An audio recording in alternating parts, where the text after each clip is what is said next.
Hi, my name is Eddie Vernier, and today we're going to keep our promise to you and show you how to put a professional quality paint job on the bookcase that we built 3 years ago. With some caulk, spackle, and paint, the right tools, and within a few steps, we'll convert this bookcase into a beautiful piece of furniture. So come join us. We are building entertainment. What's up, hello? Today we're going to use a premium Kilts primer and a bare semi-glossy enamel. And I like to have a jar with a lid for brush cleaning and a paint pan for easy application. Here we have a paint pan with a disposable liner and a hot dog roller, which is perfect for small projects. The blue little pyramids are a great help for our double-sided shelf painting. For sanding our bookcase, we'll be using a 100 grit spongy sanding block and 3 different types of sandpaper, 80, 100, and 220 grit. That'll be for hand sanding and for a palm sander. To cover up those imperfections, have a caulk gun with some water-based caulk, a couple of spackle knives, big and small, a spackle pan with some spackle, and a can of Bondo in case you have major repairs. And don't forget to have a brand new dust mask standing by. Let's get this painting project started. We're going to sand down all surfaces of the bookcase, front, back, top, and bottom, with 100 grit sandpaper. That will prepare all surfaces for any spackle or caulk that we may need. So let's start with our adjustable shelf.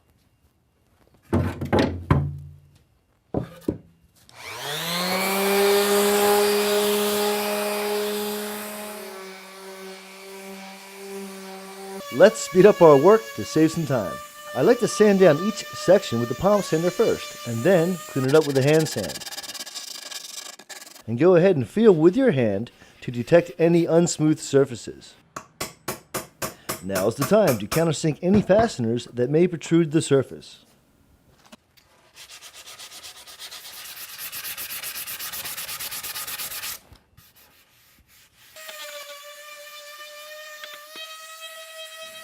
Notice I start and finish each section to ensure a thorough sanding.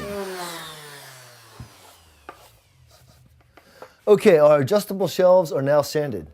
Next, let's go ahead and sand down our bookcase. Notice I put the bookcase on top of the workbench because I think it's easier to have whatever you're working on at a nice, easy working height. So the first thing you want to do is go ahead and countersink your nails, and then we'll come back with a good sand it all down, and then we're ready for some spackle and caulk. When sanding the cabinet, start with the palm sander to get all of those flat surfaces you can, then go back with a hand sand to finish it up.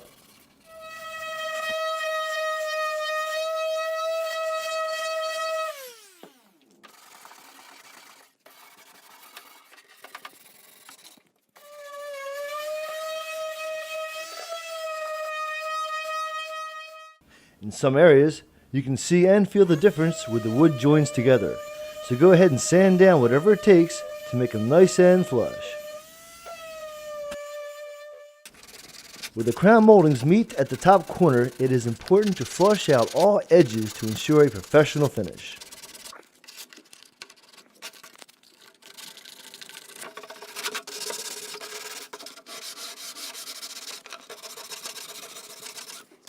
When sanding the bottom molding, just flush out all of your edges and sand down your seams.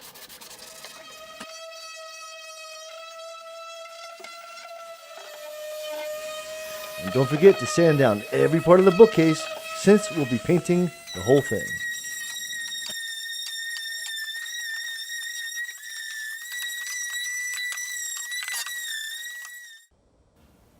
Now, all the sanding and cleanup is done.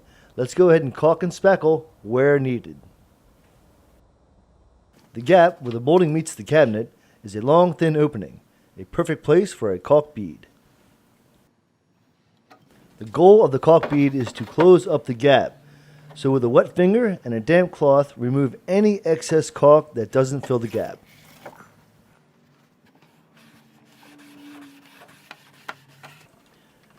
The gap between the crown molding will be filled with regular spackle. Fill the area and wipe it with a damp rag.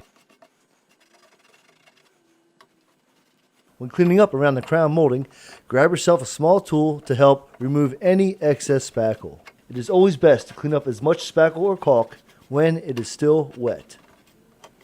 Go ahead and cover up the existing screw holes with spackle. This gap can be filled with spackle as well.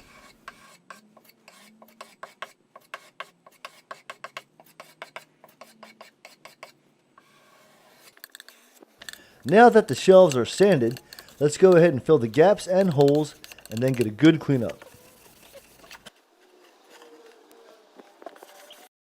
Now that we have our bookcase 100% sanded, let's move on to our next step. And that's going to be to put a primer coat on the whole unit, front, back, top, and bottom. I like to use the Kilts primer. That's my favorite. Pour some of that paint into your paint pan, come on back with your paint, and go ahead and cut in all the areas that you can't get with your roller. Then after you cut it in, use your roller to smooth out the surfaces. Now myself, I like to start and finish an area within 10 to 15 minutes. With our primer coat, let's start by pouring our freshly stirred paint into the painting pan. Use your brush to clean the side of the can and the groove on top. Now start your primer coat cutting in all the areas that your roller will not be able to get to. Now load up your paint pan and roll out the areas that you can.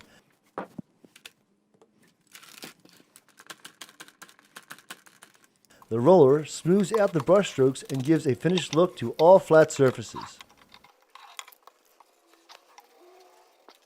The crown molding will be a brush-only application since there are no major flat surfaces.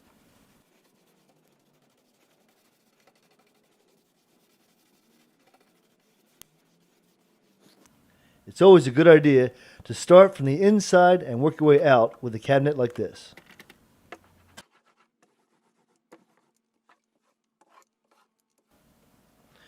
We waited for the first coat of primer to dry on the front and sides, and then turn the bookcase on its side to finish the coat of primer on the back.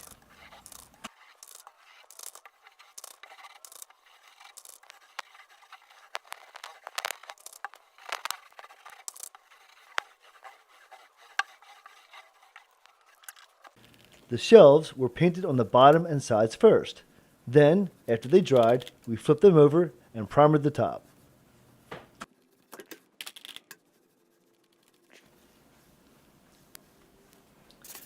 After the primer has dried on the whole cabinet, go over with a real light sand with your 220 grit sandpaper and knock down any dust particle that might have adhered to your primer coat, and then get a real good cleanup.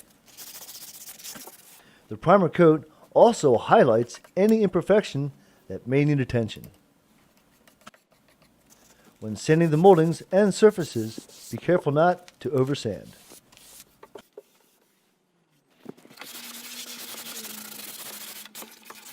At times, the best guide for locating any imperfections is with the bare hand.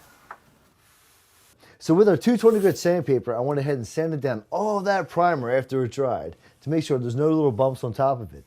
Now we're ready for our next coat of paint, and that's going to be a semi-gloss white enamel. Same idea. Grab your brush, cut it in, and then roll it out. To me, painting is a lot of fun. You get the joy of instant gratification to a project well done.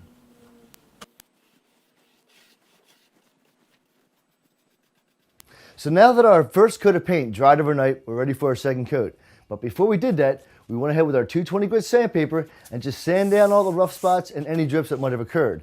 Now, as you can see, it's standing up, so we're going to go ahead and hit the back with our first coat of paint. And our shelves as well, we flip those over to get our first coat of paint. We'll start with that, then give the whole bookcase that we can a second coat of paint. Just a reminder, when you're sanding the rough edges of the plywood, watch out for the corners and don't oversand them. If the corners are sanded too much, you'll strip the paint right down to the wood. Now it's time to finish up our second coat of paint.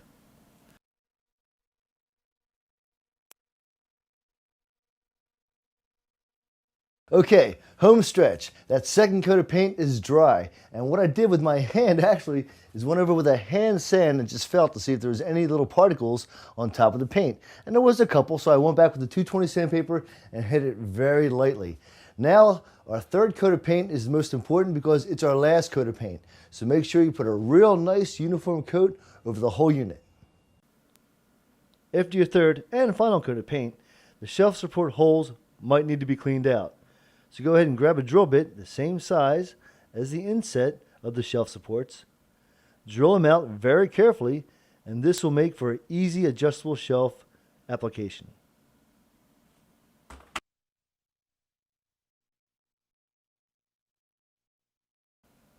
As you can see, a beautiful paint job can bring any project to life. Thank you for joining us and have a great day.